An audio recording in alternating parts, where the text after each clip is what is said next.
ఉమ్మడి నెల్లూరు జిల్లాలో వైసీపీ ఆ స్థాయిలో ఘోరంగా దెబ్బతింటుంది అని చెప్పి పార్టీ ఊహించి ఉండదు. And by the same way అక్కడ ఉన్నటువంటి క్యాడర్ కూడా ఊహించి ఉండదు.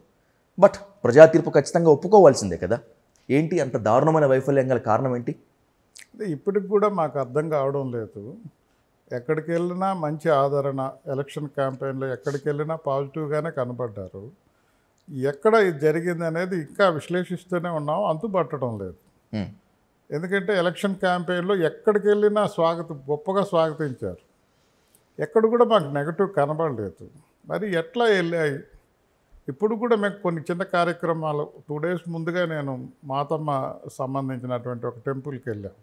వాళ్ళు ఏదో ప్రోగ్రాం చేసుకుంటుంటే మహిళలు కళ్ళనీళ్ళు పెట్టుకొని వచ్చేసి, నాయన మేమంతా వేసాము, మా ఓట్లు మా వార్డులలో మా బూత్లలో ఎక్కడ ఉన్నాయో పడ్డాయో లేదనేది అర్థం కావడం లేదని అంటే మాకు అనుమానాలు వస్తున్నాయి.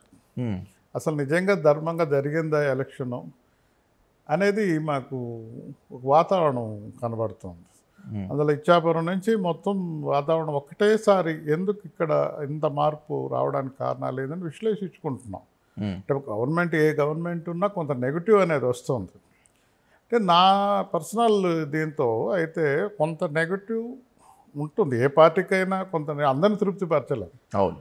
సరే, దాంతోపాటు చంద్రబాబు గారు ఈ మేనిఫెస్టోలో కొంత ఆశ, బలహీన వర్గాల బలహీనతలకి కొంత ఆశ చూపించడం, అంటే ఏవైతే తెలివిగా, అంటే నేను అనుకోవడం, జగన్మోహన్ రెడ్డి గారు ఏ పథకాలు అయితే గొప్పగా కీర్తింపబడుతున్నాయో జనాల్లోకి వెళ్ళాయో పసిగట్టి వాటికి కౌంటర్గా ఎక్కువ ఇస్తామని చెప్పి పదే అంటే తను 1-2 సార్లు చెప్తే నమ్మరు జనాలు.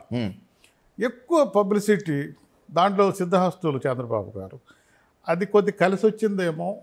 ఉదాహరణకి అమ్మఒడి గొప్పగా జగన్మోహన్ రెడ్డి గారు టైం టు టైం వేస్తూ మన్ననలు పొందారు. మరి ఒకరు కాదు, నేను 2కి ఇస్తాను, 3 ఉంటే 3కి ఇస్తాను, 4కి ఇస్తాను అంటే ఈయన చెప్తూ వచ్చారు. జగన్మోహన్ రెడ్డి గారు, ఆయన చంద్రబాబు గారు చెప్తూ వచ్చారు, లోకేష్ గారు చెప్తూ వచ్చారు, పవన్ కళ్యాణ్ గారు చెప్తూ వచ్చారు. అదే రకంగా లోకల్ ఎమ్మెల్యేలు, ఎంపీలు కంటెస్ట్ చేసిన వాళ్ళు కూడా అందరూ పదే చెప్తూ వస్తే పేదరికం ఏదైనా చేస్తారేమో ఒక ఆశతో ఒక పాజిటివ్గా ఆలోచించుంటారా అనే ఒక ఆలోచన మాకు కనబడుతుంది. అదే రకంగా జగన్మోహన్ రెడ్డి గారు పొదుపు లక్ష్యం వాళ్ళు అంతకుముందున్న అప్పులకి ఆసరా ద్వారా ఆదుకున్నారు. దానికి కౌంటర్గా ఈయన 18 ఏళ్ళు నిండిన మహిళలందరికీ నేను 1500 ఇస్తాననే ఒక పథకం పెట్టారు. అంటే ఆయన నైజానికి వ్యతిరేకంగా అంటే జగన్మోహన్ రెడ్డి గారు చూసి కాపీ కొట్టినటువంటి పథకాలు ఇవి.